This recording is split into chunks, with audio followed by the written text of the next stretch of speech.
Era uma manhã abafada de março em São Luís do Maranhão, quando a polícia foi chamada por vizinhos preocupados com o silêncio incomum vindo da casa da família Silva.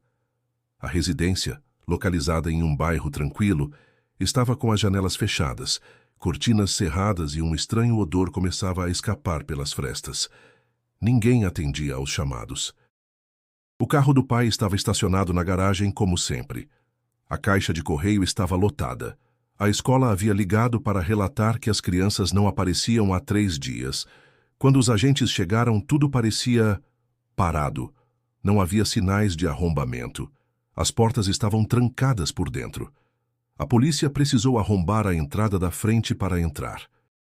Foi então que o cenário começou a tomar forma de um verdadeiro enigma. Na cozinha, a mesa ainda estava posta. Pratos com restos de comida fria, copos meio cheios, talheres perfeitamente alinhados, como se alguém estivesse prestes a sentar e jantar, mas nunca o tivesse feito. No quarto do casal, a cama estava feita com cuidado, roupas limpas e dobradas sobre a cadeira. O celular de Luciana, a mãe, repousava na mesinha de cabeceira desligado. No quarto das crianças, brinquedos organizados, cadernos abertos com lições incompletas e 2 pares de tênis ainda com lama da chuva do dia anterior. Nada parecia fora do lugar e, ao mesmo tempo, tudo estava errado. A televisão da sala estava ligada em um canal fora do ar, apenas chiado.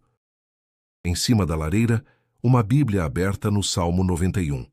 Aquele que habita no esconderijo do Altíssimo, à sombra do Onipotente descansará.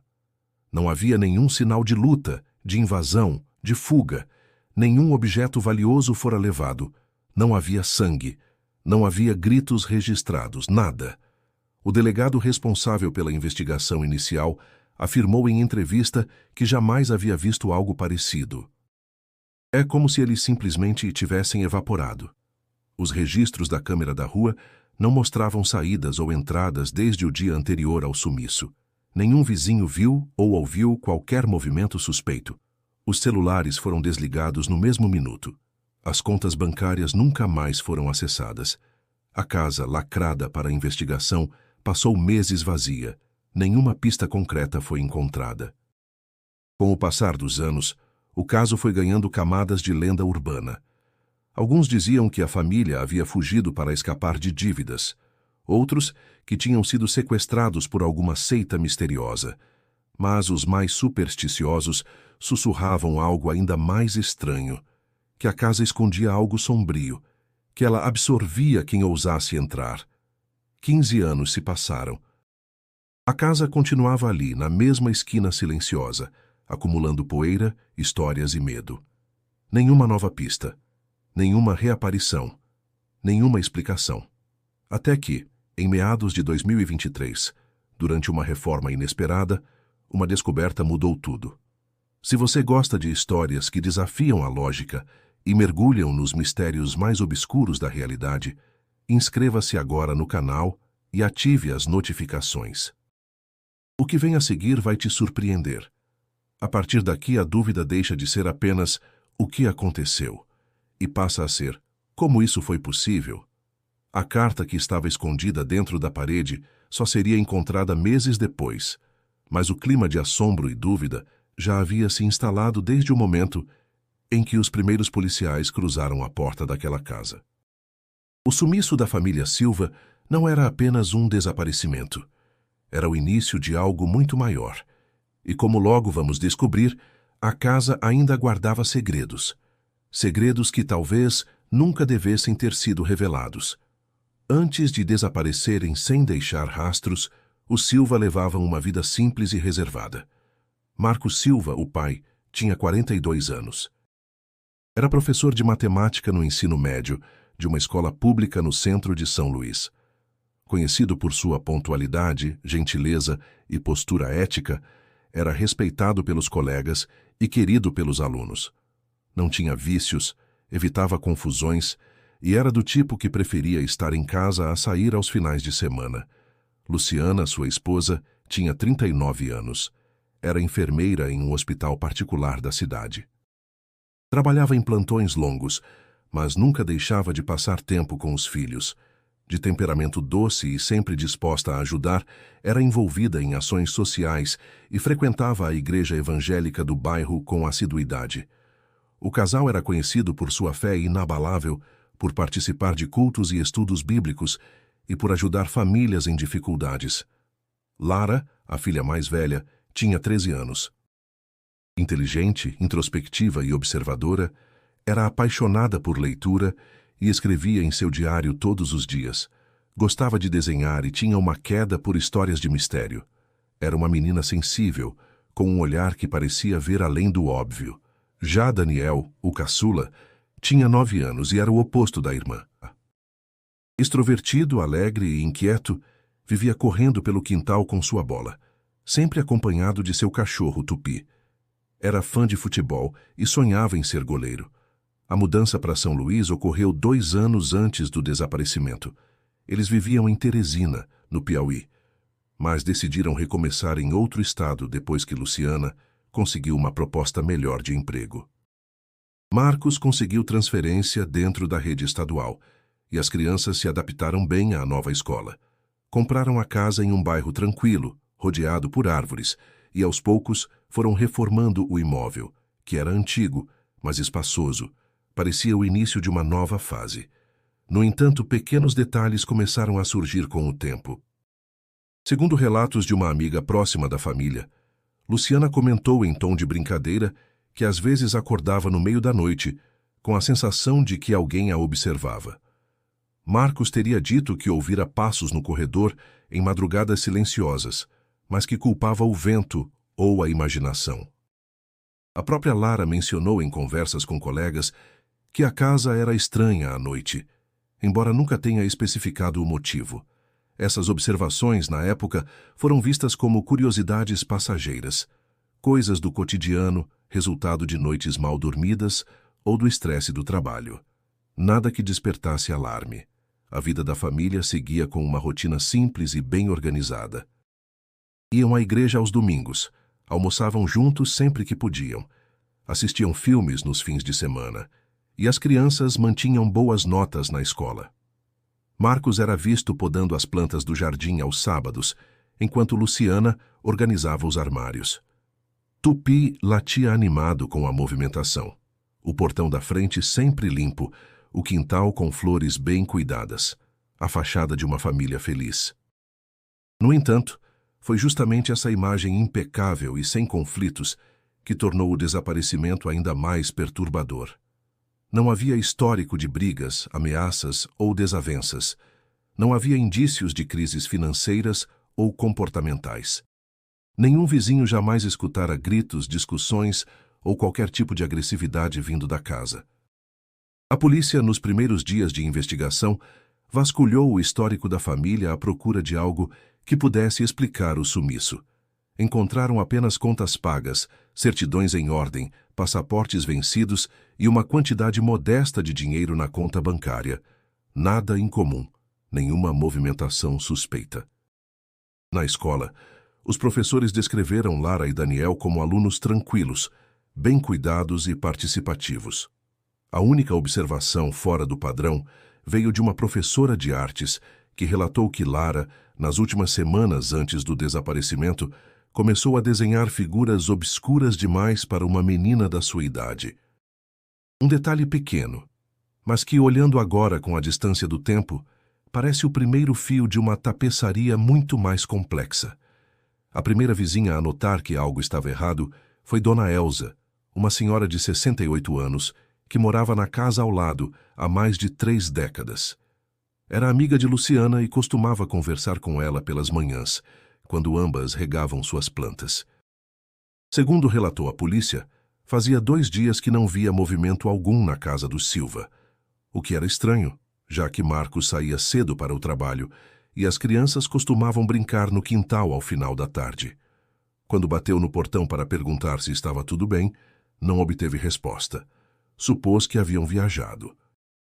Na manhã seguinte, estranhou ainda mais ao ver que o carro permanecia na garagem e o cachorro Tupi uivava sem parar no quintal dos fundos. O lamento do animal se estendeu por horas, até que, no fim da tarde, cessou repentinamente. Foi o último som que se ouviu daquela casa antes do silêncio absoluto se instalar. Outros vizinhos também relataram acontecimentos incomuns nos dias que antecederam a descoberta do desaparecimento. Seu Cláudio, que morava em frente, disse que viu as luzes da casa acenderem e apagarem durante a madrugada, como se alguém andasse de cômodo em cômodo. Ele afirmou ter pensado que Marcos estava com insônia ou que as crianças estavam doentes.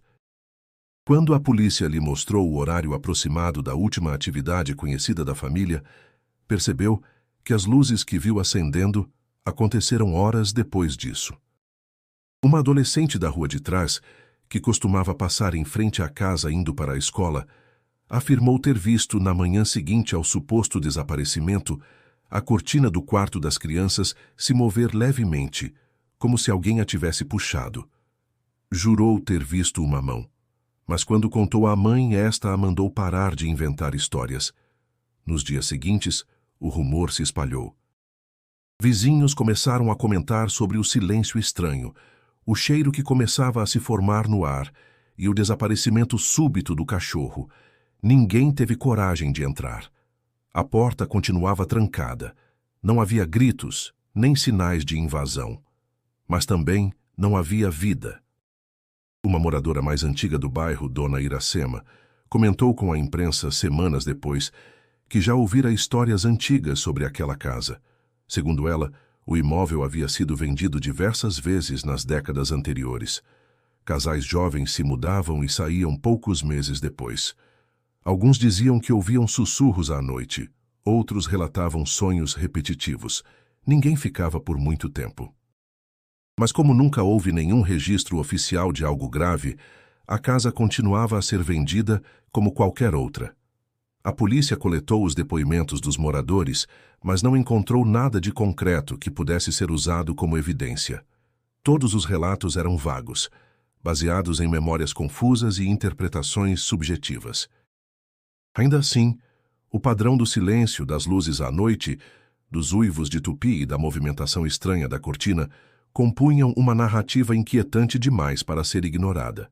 Um dos investigadores mais experientes do caso, que preferiu não se identificar, disse anos depois que algo naquela vizinhança parecia fora do tempo. Que os moradores pareciam guardar segredos sem perceber, como se sentissem instintivamente que certos assuntos deviam ser evitados. Havia, sem dúvida, uma aura densa ao redor daquela casa. Não era só o mistério do sumiço, era o desconforto compartilhado por todos ao seu redor. A sensação de que, mesmo vazia, a casa observava quem passava, como se não estivesse de fato desabitada. Que ainda assim, ninguém sabia explicar. Ninguém viu a família sair. Ninguém ouviu pedidos de socorro. Nenhum carro diferente foi registrado na rua. A única certeza era o vazio. Um vazio que se impôs de forma silenciosa, mas brutal. Foi quase um ano após o desaparecimento do Silva que uma nova peça surgiu nesse quebra-cabeça sombrio, o Diário de Lara. A descoberta veio de forma inesperada, quando Júlia, uma antiga colega de classe da adolescente, resolveu entregar o caderno à polícia. Ela havia guardado o objeto em segredo desde o sumiço, por medo, por apego, ou talvez por não compreender seu verdadeiro peso. Quando finalmente criou coragem para mostrá-lo, o conteúdo chocou até os investigadores mais céticos. O diário era pequeno, com capa de tecido floral e páginas já amareladas pelo tempo. Os registros começavam ainda no final de 2006, poucos meses após a mudança da família para São Luís.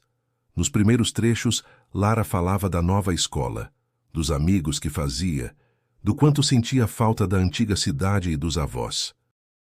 Havia doçura em suas palavras, traços de uma adolescente comum tentando se adaptar a um novo lar. Mas, à medida que as páginas avançavam, o tom mudava. Em uma anotação datada de março de 2007, ela escreveu: "Essa noite, acordei com um barulho no corredor. Achei que fosse o Daniel, mas quando fui ver ele estava dormindo." O barulho continuava, como se alguém estivesse arrastando os pés no chão. Em outra entrada, mais adiante: "Mamãe está diferente. Ela sorri o tempo todo, mas às vezes parece que não está me ouvindo. Fica parada olhando para o nada. Uma vez, ela sussurrou palavras estranhas enquanto lavava a louça. A menina começou a descrever também uma sensação crescente de opressão dentro da casa. Falava em presenças, em sombras que se moviam sem fonte de luz, em vozes que vinham das paredes durante a noite. Contava que tentava ignorar, que orava como a mãe lhe ensinava, mas que mesmo assim as coisas continuavam. Ontem escutei alguém chamar meu nome bem baixinho. Quando olhei para a porta do quarto, estava aberta. Tenho certeza de que a fechei. Nas páginas finais, o tom beirava o desespero contido. Lara já não escrevia todos os dias, mas quando escrevia, deixava palavras entrecortadas, como se escrevesse rápido ou sob tensão. Uma entrada chamou atenção especial. Mamãe não está mais dormindo. Fica andando pela casa à noite. Uma vez, vi ela parada na porta do meu quarto, só me olhando. Quando falei com ela de manhã, ela disse que dormiu a noite inteira. Mas eu vi. Eu juro que vi. A última anotação do diário era diferente de todas as outras. Não tinha data. Apenas uma frase no meio da página. Mamãe não é mais a mesma. As palavras estavam tremidas, como se a mão que escreveu estivesse fraca ou assustada. Era o fim do registro. Os peritos tentaram analisar o diário em busca de qualquer pista concreta. A escrita era autêntica, sem sinais de falsificação. As emoções transpareciam entre as linhas: medo, confusão, solidão. Não havia, contudo, nenhuma menção direta ao que poderia ter causado o desaparecimento. Nenhum nome, nenhuma explicação. Mas havia uma frase intrigante em uma das entradas. Guardei a carta no lugar onde ninguém vai olhar.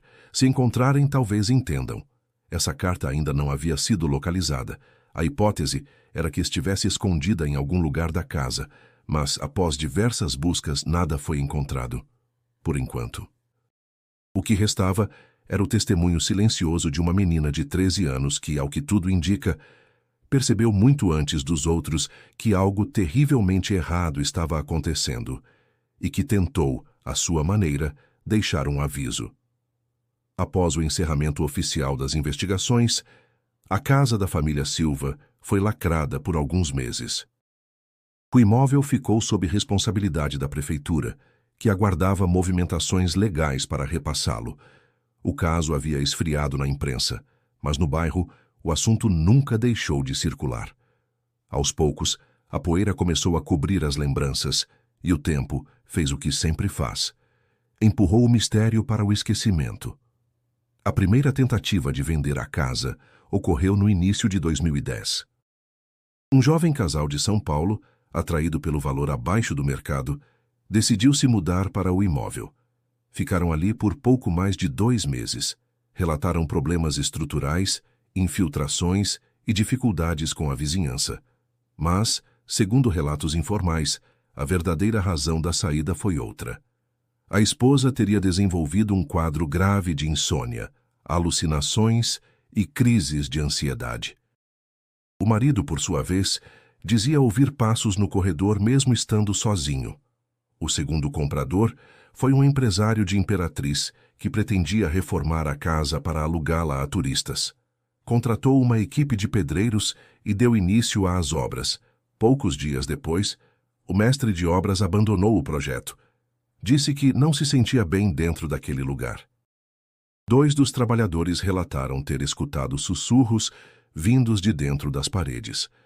Um deles afirmou ter visto uma criança parada na porta dos fundos, mas ao se aproximar, não encontrou ninguém.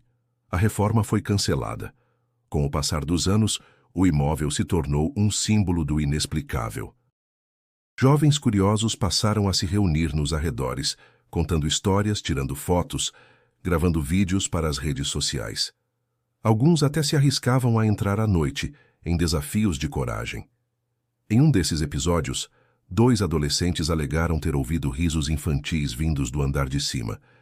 Um terceiro disse que viu a televisão da sala se ligar sozinha. As imagens desses vídeos circulam até hoje em fóruns sobre mistérios e fenômenos paranormais. A casa passou a ser conhecida como a Casa do Silêncio. Não apenas por causa do sumiço da família, mas pela sensação que transmitia. Quem entrava descrevia uma ausência total de som, como se o ar estivesse denso demais para conduzir ruídos. Um eco estranho, abafado, como se as paredes absorvessem as palavras, e um frio constante, mesmo nos dias mais quentes do verão maranhense. Em 2023, uma nova família decidiu adquirir o imóvel. Vinham do interior, de um povoado próximo a Caxias. O pai, seu Osmar, queria investir em propriedades na capital. Não se intimidou com as histórias. Casa é casa. Gente é que inventa coisa para não pagar barato, disse ele na época. Com a ajuda dos filhos, começou a limpeza do terreno, retirando entulhos, cortando o mato e preparando o espaço para uma nova reforma. Nos primeiros dias, tudo correu bem. A família passava o dia inteiro ali, trabalhando e rindo. Trouxeram comida, colocaram música e tentaram devolver vida àquela estrutura que há tanto tempo só conhecia o abandono. Mas aos poucos, o ambiente começou a mudar. O filho mais novo, Diego, de 11 anos, disse ter sentido calafrios ao entrar no quarto do fundo. A irmã adolescente, Camila, afirmou que alguém a observava do corredor enquanto ela pintava a parede da sala. Osmar não deu importância, atribuindo tudo à imaginação dos filhos. Mandou que continuassem. Mas naquela mesma semana, algo aconteceu. Durante a demolição de uma parede da cozinha, os pedreiros encontraram um espaço oco. Dentro dele, havia um envelope envelhecido com o nome Lara escrito à mão, em letras infantis. A família, ao descobrir o conteúdo do envelope, deixaria tudo para trás. Sem aviso, sem explicação, e a casa, mais uma vez, voltaria ao silêncio. Na manhã do 6º dia de reforma, sob o sol impiedoso que castigava São Luís, o pedreiro José Raimundo, experiente e já acostumado com surpresas em construções antigas, notou uma sonoridade oca em parte da parede da cozinha. Era um trecho reto entre 2 armários embutidos, que aparentemente não escondia encanamentos. Ao bater com a marreta, o som devolvido foi diferente. Curioso, resolveu abrir uma pequena fresta. Atrás da camada de reboco surgiu um espaço estreito, seco, e no centro dele, cuidadosamente repousado sobre uma viga de madeira, estava um envelope envelhecido. O papel estava amarelado com bordas quebradiças e o nome Lara escrito à mão, em letras grandes, trêmulas e infantis. Não havia carimbo nem data, apenas aquela caligrafia familiar, que um dia já preencheu as páginas de um diário perdido. Ao ser entregue a seu Osmar, ele abriu com cautela. Dentro, havia uma folha dobrada várias vezes, quase desfeita pelo tempo. O que leu foi o suficiente para fazê-lo empalidecer. Seus filhos se aproximaram tentando entender, mas ele apenas pediu que todos saíssem da casa. Naquela noite, não dormiram no imóvel, e no dia seguinte, a família inteira abandonou a obra, sem dar explicações aos vizinhos, sem esperar pelos materiais que ainda chegariam. Empacotaram tudo em silêncio e partiram. O conteúdo da carta rapidamente chegou às mãos de uma jornalista local, conhecida por investigar casos antigos da região. O envelope, já frágil, foi cuidadosamente digitalizado e preservado, e o que estava escrito ali parecia mais um apelo desesperado do que um bilhete comum. A carta começava com uma frase que arrepiou até os mais céticos. Se você encontrou isso, saiba que ainda estamos aqui. Não havia assinatura, apenas a suposição, quase certeza, de que se tratava da letra de Lara, agora mais velha do que os 13 anos que tinha ao desaparecer. O conteúdo era confuso, quase delirante em alguns trechos, mas carregado de uma urgência sombria. Ela falava de noites intermináveis, de ecos nas paredes, de sussurros que se tornaram vozes, de uma presença que tomava conta da casa, uma entidade que observava em silêncio, mas que, aos poucos, passou a interferir. Mencionava sua mãe com dor e estranheza. Mamãe não fala como antes. Ela repete frases que não são dela. Às vezes ela ri e depois chora.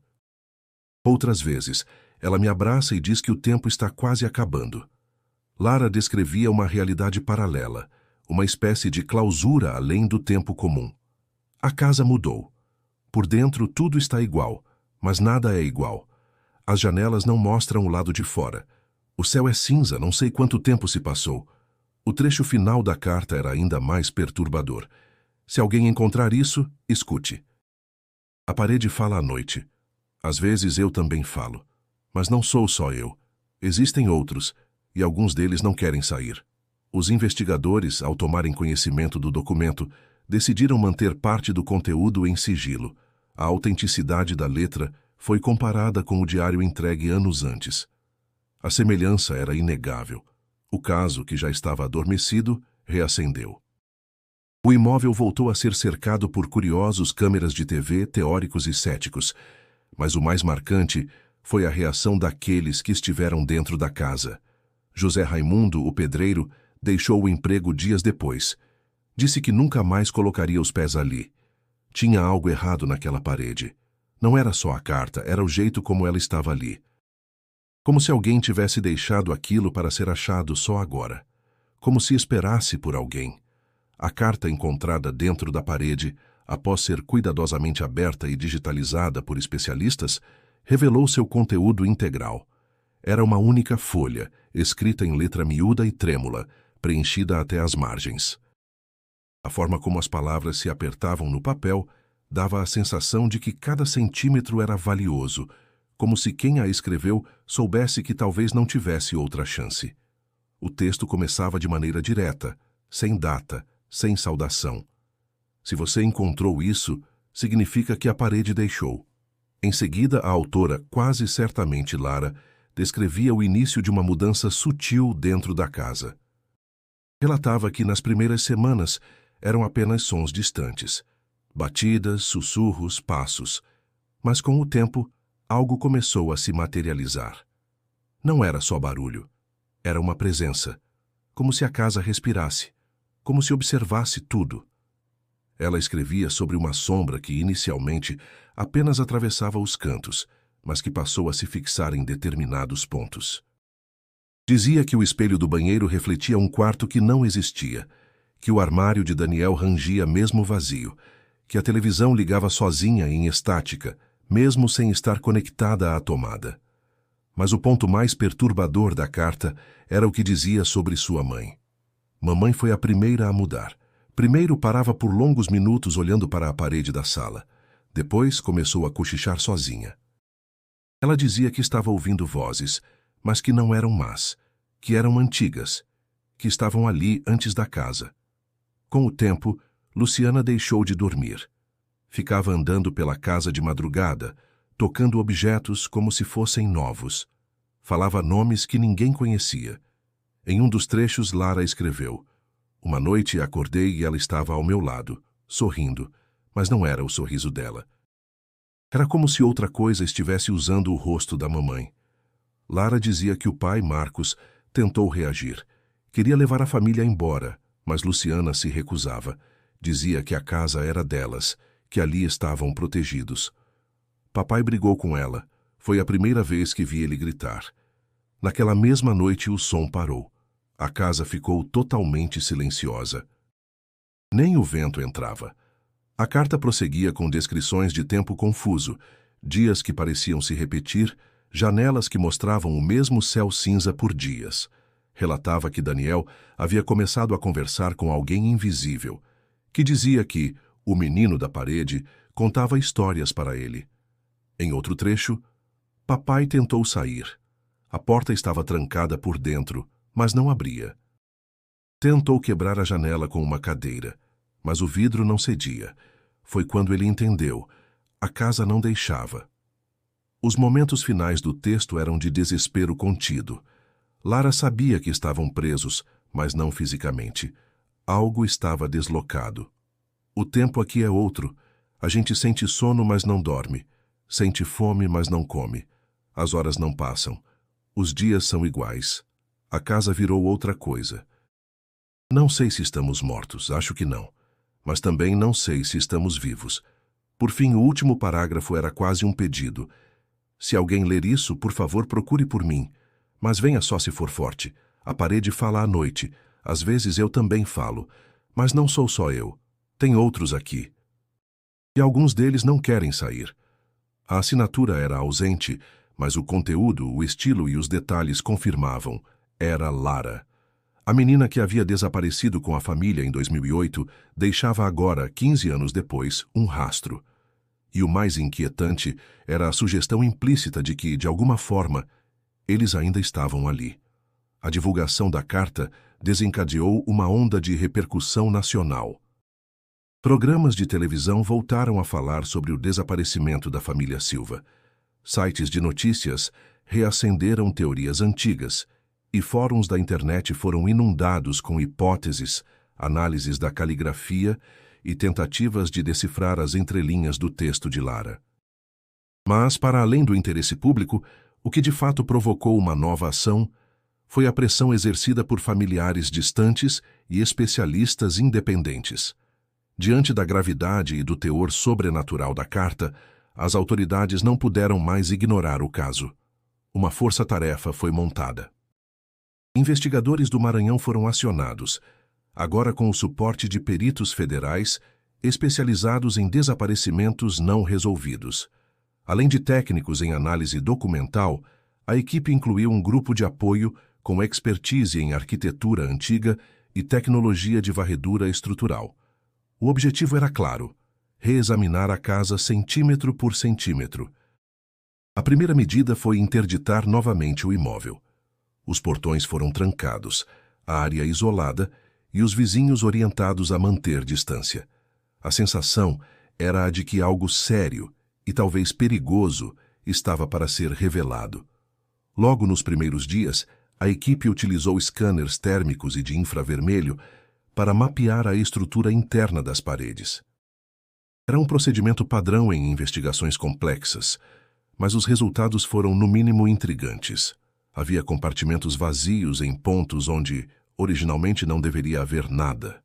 Pequenos espaços entre paredes duplas, como se alguém ou algo os tivesse criado posteriormente.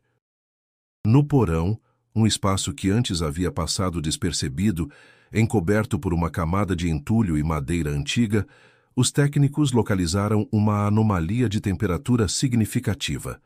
Era um ponto frio, constante, em um ambiente sem ventilação. Ao escavar com cuidado, encontraram um alçapão camuflado sob o piso. Estava trancado, mas sem fechadura visível. Após retirarem parte das tábuas, conseguiram abrir. O que havia lá dentro era um cômodo escuro, de teto baixo, com paredes cobertas por marcas. Mas esse detalhe só será melhor explorado mais tarde. Por ora, o foco da equipe era compreender como aquele espaço poderia ter passado despercebido por tantos anos. Outra evidência relevante surgiu a partir do uso de câmeras endoscópicas, inseridas em pequenos furos nas paredes. Em pelo menos 3 cômodos da casa, o quarto das crianças, o corredor do andar superior e a sala, foram identificadas marcas de arranhões do lado interno da estrutura. Eram marcas longas e regulares que pareciam feitas com unhas ou algo pontiagudo. Em alguns pontos, eram visíveis dedos completos marcados no reboco seco. Um dos cães farejadores utilizados na operação travou repentinamente diante da estante da sala. Sentou-se, começou a tremer e se recusou a prosseguir. Os treinadores disseram que aquilo só acontecia quando os animais sentiam perigo ou algo fora do comum. Ao removerem a estante, notaram uma fissura vertical na parede aparentemente comum, mas que ocultava uma separação entre 2 blocos de concreto que não constava nos planos originais da casa. A perícia ainda colheu amostras de poeira e resíduos orgânicos para análise. O que mais surpreendeu, contudo, foi o clima entre os próprios agentes. Muitos relataram enxaquecas fortes ao longo do dia. Outros, sensação de desorientação leve. Um dos técnicos afirmou que escutou uma voz chamando por Daniel, vindo do quarto vazio. Ao checarem os equipamentos de gravação, não havia nada registrado. Apesar do ceticismo inicial, a investigação começava a reconhecer um fato inegável. Havia algo ali, algo que desafiava os métodos convencionais. E o que antes era tratado como lenda começava a ganhar contornos de realidade. O alçapão aberto no porão revelou uma escada curta e íngreme, feita de madeira antiga, que rangia sob o peso de cada passo. O espaço abaixo era menor do que o esperado, pouco mais que um compartimento estreito sem janelas ou ventilação. A lanterna dos investigadores percorreu lentamente as paredes, revelando inscrições rudimentares feitas com carvão, objetos antigos amontoados nos cantos e um odor forte de mofo impregnado no ar.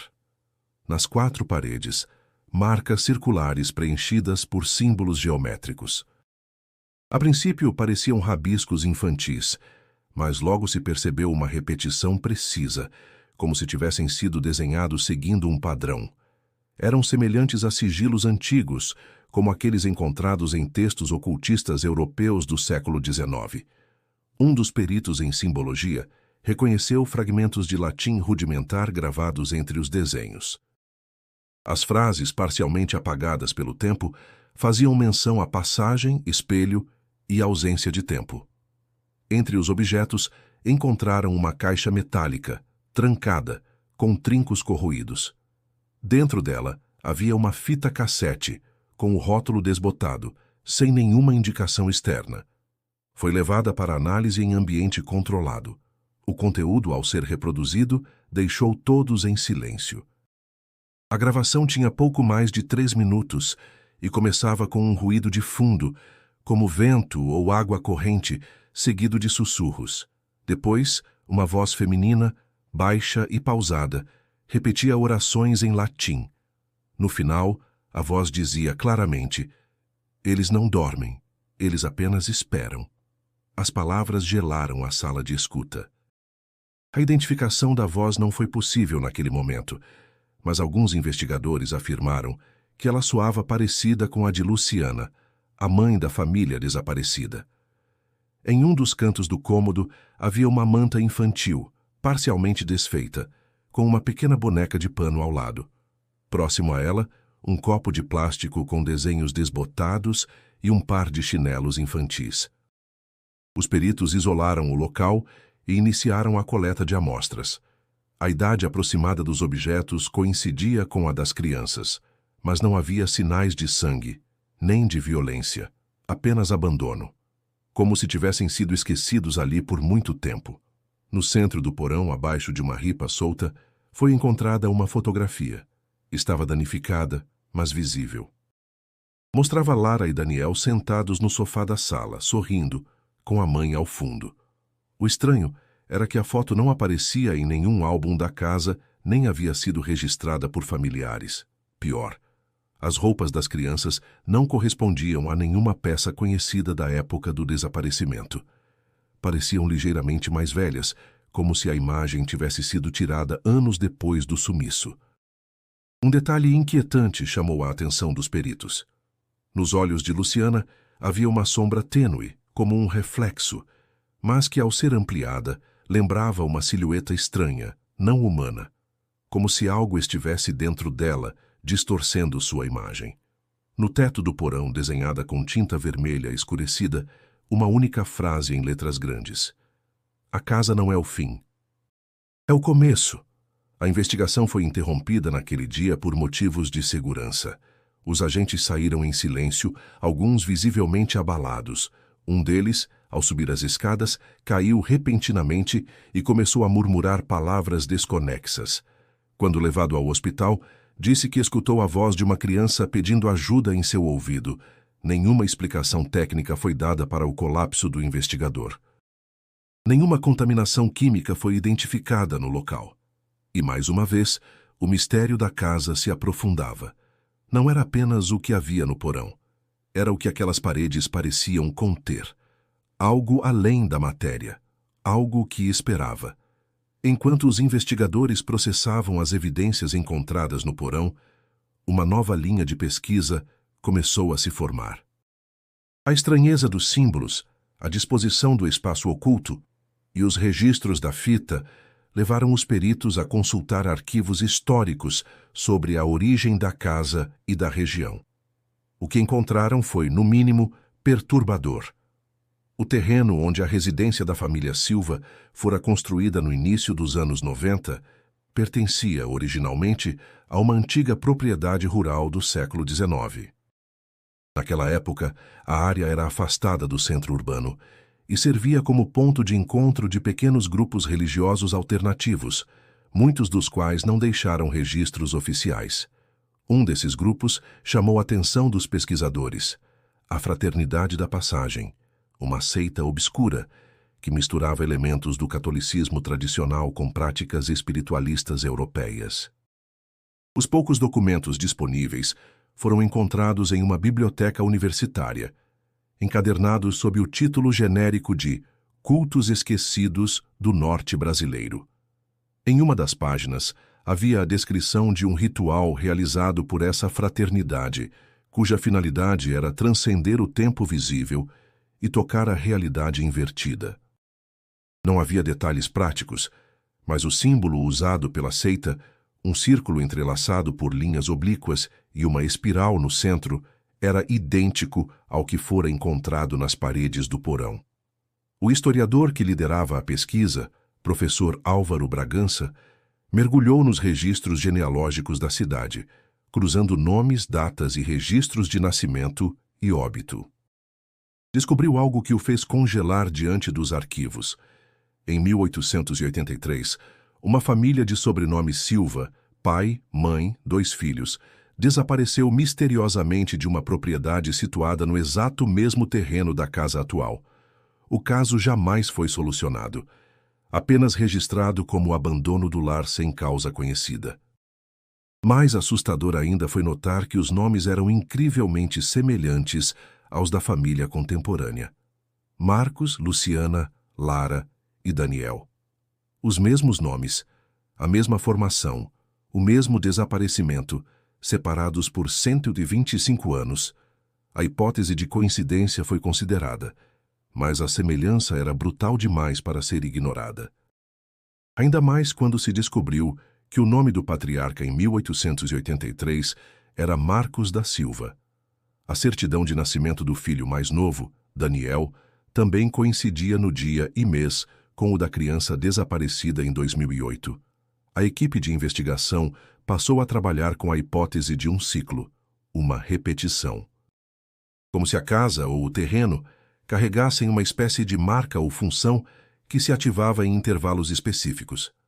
O conceito de tempo fechado, mencionado nos rituais da Fraternidade da Passagem, passou a ser estudado sob outra ótica, não como uma metáfora espiritual, mas como uma possibilidade real, por mais absurda que parecesse.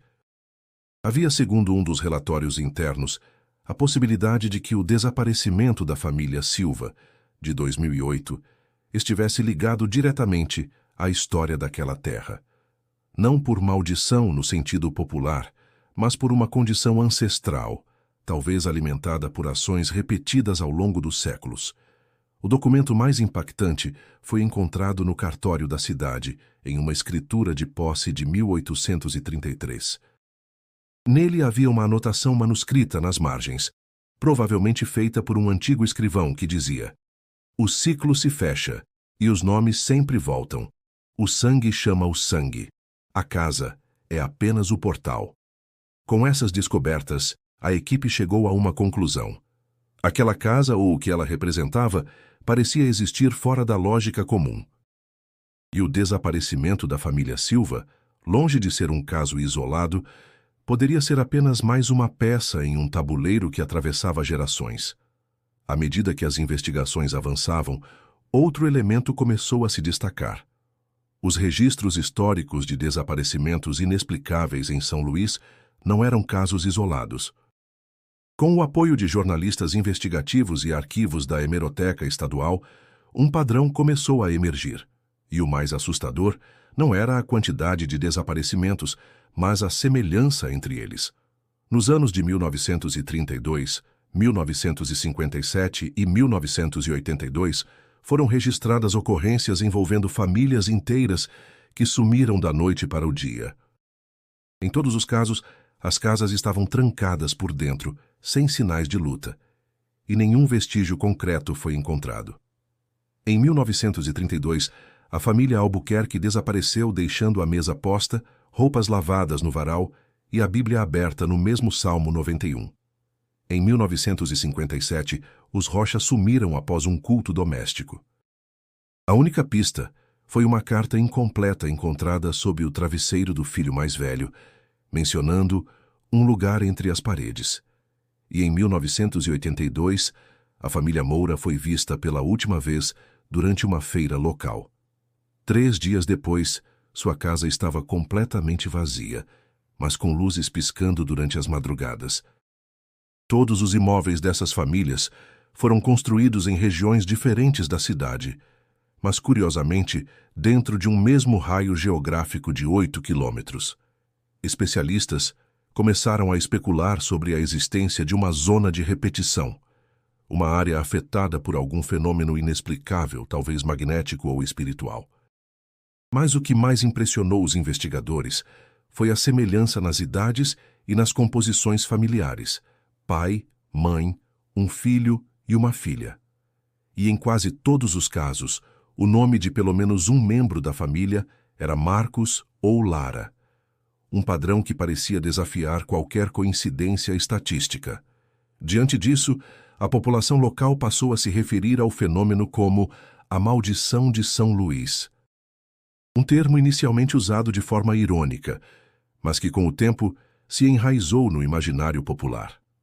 Antigos moradores começaram a compartilhar histórias que antes mantinham em silêncio. Casos de vozes nas madrugadas, vultos que cruzavam os corredores, sensações de tempo parado. Uma mulher de 84 anos, que morava nas proximidades da casa do Silva desde a juventude, afirmou em entrevista que sempre escutava alguém chorando dentro da casa nos aniversários da filha desaparecida. Era um lamento. Como de mãe chamando o filho que não voltou para casa.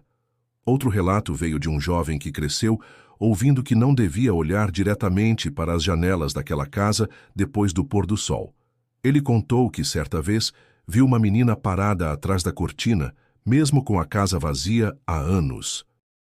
Ela olhava fixo, como se me reconhecesse.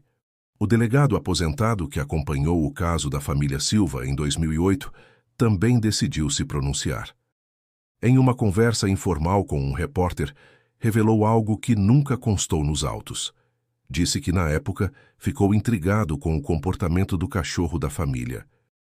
Segundo ele, o animal estava em estado de choque, parado, sem latir, com os olhos fixos em um ponto da sala. Quando o chamaram, ele não reagiu. Nunca vi nada igual. Era como se o bicho estivesse olhando para o nada, ou para o que a gente não conseguia ver.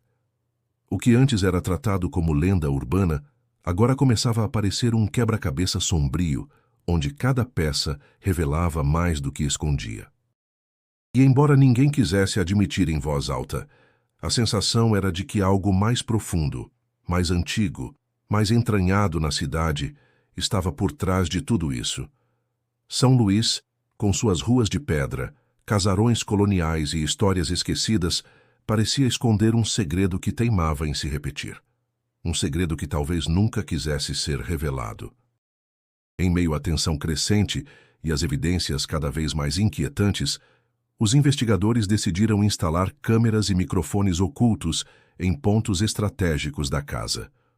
O objetivo era simples: registrar qualquer movimentação durante a noite, sem intervenção humana, evitando interferência emocional ou sugestão. Os equipamentos foram deixados ligados por 7 dias consecutivos, com revisões diárias nas gravações. Durante as primeiras 4 noites, nada fora do comum. Sons mínimos, variações de temperatura, pequenas distorções de sinal, tudo compatível com o esperado para um imóvel antigo e isolado. Porém, na 5ª noite, às 2h37 da madrugada, algo mudou. A câmera da sala registrou uma súbita queda de temperatura, identificada pelos sensores anexos. Em seguida, o microfone captou um som suave, como uma risada infantil abafada. Depois, passos, pequenos, rápidos, cruzando do corredor até a porta da cozinha. Nenhuma imagem acompanhava o som. A câmera manteve o ambiente vazio, mesmo enquanto os ruídos continuavam. Minutos depois, um novo som. Uma voz feminina, baixa, rouca, como se estivesse sussurrando junto ao microfone. Foram apenas 3 palavras. Agora você sabe. A frase foi repetida 2 vezes, e então, silêncio. No restante da madrugada, não houve qualquer outra atividade. A equipe, ao revisar o material na manhã seguinte, optou por retornar à casa com maior precaução. Alguns membros da perícia, já desgastados emocionalmente, se recusaram a entrar. Os que aceitaram continuar vasculharam novamente os quartos e corredores, buscando qualquer indício físico que pudesse ter gerado os sons captados. Foi quando, ao levantar parte do piso do quarto de Lara, local que apresentava sinais antigos de umidade, encontraram um compartimento estreito entre o assoalho e a base da estrutura. Dentro dele, envolta em um pano de algodão quase desintegrado, havia uma segunda carta.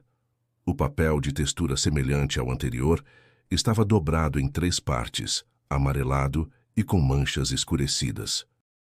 O texto dessa vez era curto. Tinha apenas 7 linhas escritas com caligrafia adulta. A letra, após análise, apresentou compatibilidade com a de Luciana, a mãe. O conteúdo era direto, carregado de dor e resignação. Se esta carta chegou a você, é porque tudo falhou. Não conseguimos escapar. Tentei proteger meus filhos, mas a casa já os tinha levado. O tempo aqui não se move. O que vive nas paredes nos confundiu, nos dividiu. Perdoem-me. Eu os amei até o fim. A assinatura vinha logo abaixo. Luciana Silva. Com essa descoberta, a investigação ganhou uma nova dimensão.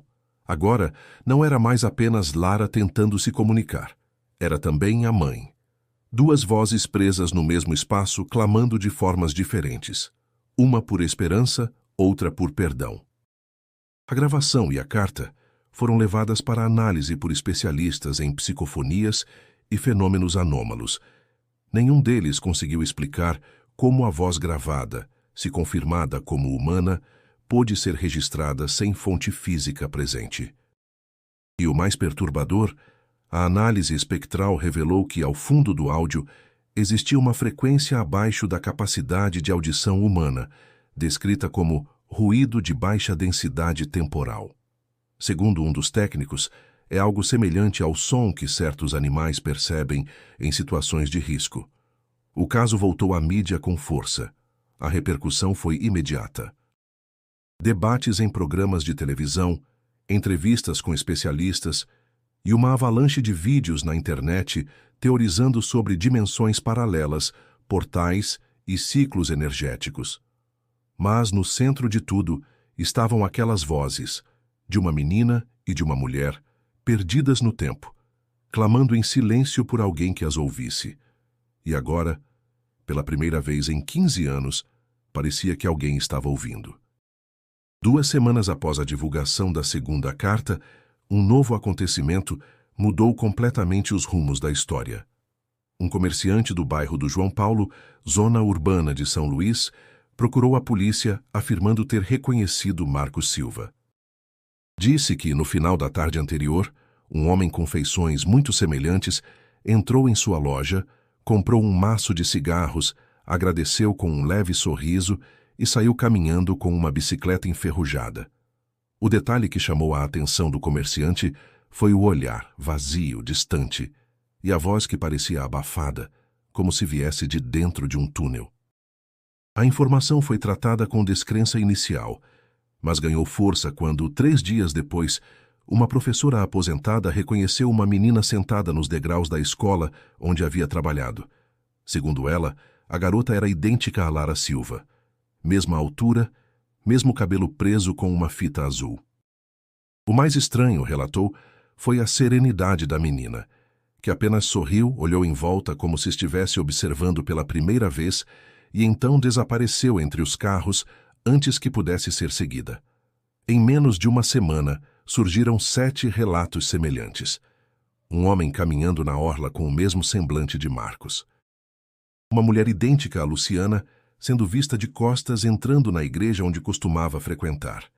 Uma criança rindo sozinha em frente à antiga casa ao entardecer. Nenhuma dessas aparições durava mais que alguns minutos, e em todas a descrição física dos observadores Coincidia com as fotografias da família desaparecida. Sempre com o mesmo padrão: rostos familiares, roupas simples, comportamento calmo e olhar perdido. O caso ganhou um novo nome na imprensa: os que voltam e não sabem. A suspeita de alucinação coletiva foi levantada, mas descartada quando um estudante de jornalismo conseguiu fotografar a suposta Luciana do lado de fora de uma mercearia. A imagem, ampliada, mostrava nitidamente o rosto da mulher. A perícia comparou os traços com os arquivos de identidade da enfermeira desaparecida em 2008. O resultado foi chocante: 99,8% de compatibilidade. O impacto foi imediato. As autoridades intensificaram a busca.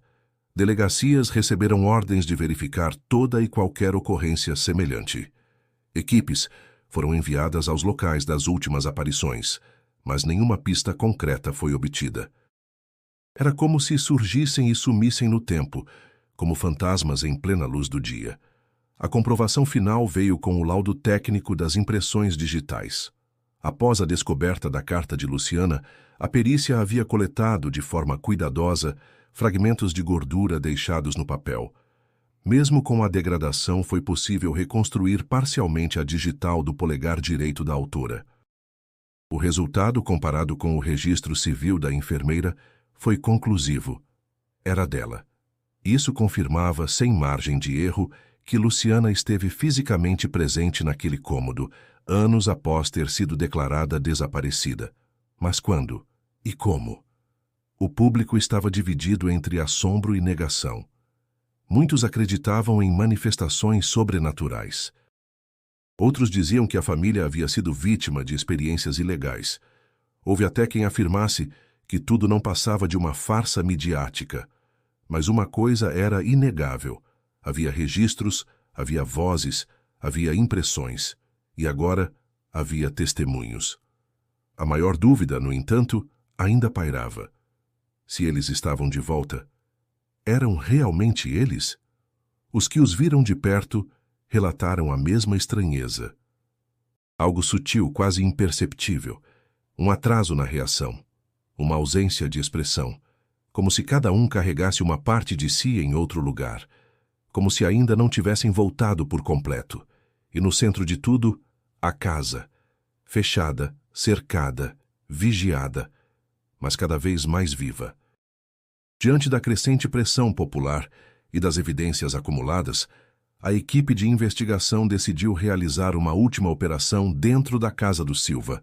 Seria a mais profunda, meticulosa e arriscada incursão desde o início do caso. A casa foi preparada com equipamentos de ponta: sensores de movimento, câmeras térmicas, drones internos e uma equipe multidisciplinar formada por peritos, engenheiros, físicos e 2 especialistas em acústica estrutural. O objetivo principal era acessar uma área que havia sido identificada nas varreduras de radar como um possível compartimento oculto, algo entre uma parede dupla no andar térreo. Um espaço que até então resistira a todas as tentativas anteriores de entrada. A fissura observada atrás da estante da sala, agora desobstruída, apresentava um tipo de vedação nunca vista. Uma argamassa que não reagia ao calor, não se quebrava com impacto direto e parecia absorver os fluidos químicos usados nas tentativas de dissolução. Foi preciso construir um microperfurador adaptado. Quando finalmente conseguiram romper a primeira camada da estrutura, um estalo agudo ecoou por toda a casa, como um estiramento metálico. E então, o silêncio. A parede cedeu, e uma porta de madeira antiga, quase orgânica em aparência, se revelou embutida no cimento. Não havia maçaneta, apenas uma fenda vertical no centro. Os peritos hesitaram. A tensão era palpável. Mas o protocolo não permitia recuo. Empurraram a porta. Ela se abriu com facilidade, como se estivesse esperando por aquele momento. Um odor adocicado, misturado ao cheiro de madeira úmida, invadiu o ambiente. Lá dentro, o espaço era estreito, quase sufocante. Um corredor de pouco mais de 2 metros iluminado apenas pela luz das lanternas. No final, uma pequena sala. E no centro dela, 3 corpos sentados, perfeitamente alinhados, com as mãos sobre os joelhos e os olhos abertos. Os corpos estavam mumificados, mas estranhamente bem preservados. Vestiam roupas comuns, antigas, e tinham traços que imediatamente lembraram os membros da família Silva. O mais assustador, no entanto, era o detalhe nos olhos, uma película leitosa, fina, mas brilhante, como se ainda refletissem luz. O silêncio foi rompido por um dos peritos, que gritou ao perceber que os corpos não apresentavam rigidez. Os membros dobravam com facilidade. O estado de conservação desafiava qualquer explicação biológica. Não havia larvas, nem odor de decomposição. A pele, embora seca, ainda mantinha elasticidade. Enquanto a equipe registrava tudo, um dos investigadores, o agente Rodrigo, começou a apresentar comportamento estranho. Primeiro, ficou parado por longos minutos, olhando fixamente para a parede do fundo da sala. Depois começou a murmurar frases desconexas. Ela está aqui, ela está moça esperando. Os colegas tentaram retirá-lo do cômodo, mas ele resistia. Os olhos estavam vidrados. Quando finalmente foi levado para fora, escreveu, com um pedaço de giz retirado de sua mochila, uma frase no chão do corredor. Estamos vivos, mas não aqui. A equipe foi imediatamente retirada da casa. A sala secreta foi lacrada. O agente Rodrigo foi encaminhado para a avaliação psiquiátrica urgente. Nos dias seguintes, não demonstrou lembrar de nada do ocorrido. Dizia apenas que sentia um frio constante, mesmo sob o sol. As amostras colhidas dos corpos passaram por análises. Os exames indicaram traços de substâncias desconhecidas, e o DNA, em estágio inicial, sugeria compatibilidade parcial com os registros do Silva. Mas o mais inquietante era a presença de uma enzima que não constava em nenhum banco genético conhecido, como se, de alguma forma, a biologia daqueles corpos estivesse sendo alterada por algo ainda ativo. A imprensa não teve acesso aos detalhes. O que foi divulgado oficialmente era vago. Vestígios humanos encontrados em área subterrânea sob investigação. Mas entre os que participaram da operação, um sentimento era unânime. A porta nunca deveria ter sido aberta, e o que havia sido libertado, talvez, nunca mais pudesse ser contido.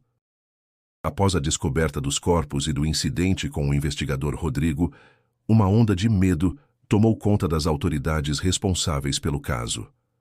A decisão oficial foi imediata e radical. O imóvel seria interditado permanentemente. Em menos de 24 horas, barreiras de concreto foram instaladas ao redor da propriedade. Câmeras foram posicionadas em toda a extensão e placas advertindo sobre contaminação biológica surgiram ao redor. Um disfarce, evidentemente, para evitar novas incursões de curiosos. Mas mesmo com todas as medidas, algo já havia mudado irreversivelmente. Poucos dias após o isolamento da casa, moradores próximos começaram a relatar novos fenômenos: luzes piscando à noite, vozes distantes e uma sensação geral de inquietação. Uma jovem que morava a 2 casas de distância afirmou ter visto claramente uma criança batendo na janela pelo lado de dentro da casa lacrada, pedindo ajuda com gestos desesperados. Quando correu para chamar alguém ao voltar, a janela estava vazia e escura. Internamente, a equipe investigativa trabalhava sob sigilo absoluto. Os relatórios enviados para Brasília eram classificados como de segurança nacional, algo inédito para um caso até então considerado local. Amostras dos corpos foram enviadas para análise no exterior, e especialistas internacionais foram acionados para ajudar a interpretar os símbolos encontrados. Mas o mais marcante foi o estado mental de Rodrigo. Mesmo afastado do caso e medicado, continuava escrevendo frases desconexas durante a noite. Seus médicos notaram um padrão repetido obsessivamente. Eles estão aqui, mas não aqui. As paredes têm memória. Ela fala por dentro das coisas. Uma das frases, contudo, gerou ainda mais alarme na equipe. Eles vão voltar, sempre voltam, porque o tempo é circular. E nós abrimos a porta. Era como se algo estivesse se espalhando. Não uma doença, não um vírus, mas uma consciência coletiva de que algo profundamente errado havia sido libertado. Alguns especialistas sugeriram até uma evacuação temporária das casas próximas, mas a proposta foi recusada pelo temor do pânico social. Nos meses seguintes, lentamente, o assunto voltou a ser abafado na imprensa. Com a casa totalmente isolada, sem novas revelações públicas e a vigilância constante, o interesse popular diminuiu. Mas para aqueles diretamente envolvidos, o trauma persistia. Muitos abandonaram suas carreiras. Outros mudaram de cidade. Alguns simplesmente não eram mais os mesmos. A casa do Silva, oficialmente, tornou-se uma espécie de ferida aberta na história de São Luís. Uma cicatriz silenciosa que ninguém mais ousava tocar. Vizinhos mudaram-se, as ruas ficaram mais vazias e a região ganhou um ar desolado. Mas aqueles que ficaram passaram a conviver com uma certeza inquietante. Havia algo ali dentro, preso, mas desperto. Com o tempo, novas gerações cresceriam ouvindo histórias sobre aquele lugar. Adolescentes desafiariam uns aos outros para tocar as barreiras à noite. Crianças ouviriam sussurros vindos do outro lado do muro. Adultos desviariam o olhar, fingindo não perceber as luzes que às vezes piscavam por trás das cortinas lacradas. E então, 15 anos após o desaparecimento da família Silva, a cidade voltou à sua aparente normalidade. Mas era apenas aparência. Porque, no fundo, todos sabiam que aquilo não tinha fim. Não era algo que pudesse ser esquecido. Era apenas uma pausa. Um intervalo no ciclo eterno que já havia tragado outros antes deles e certamente voltaria a tragar outros no futuro. A casa dos Silva não era apenas uma casa, era uma porta, um elo entre tempos e realidades que jamais deveriam se tocar.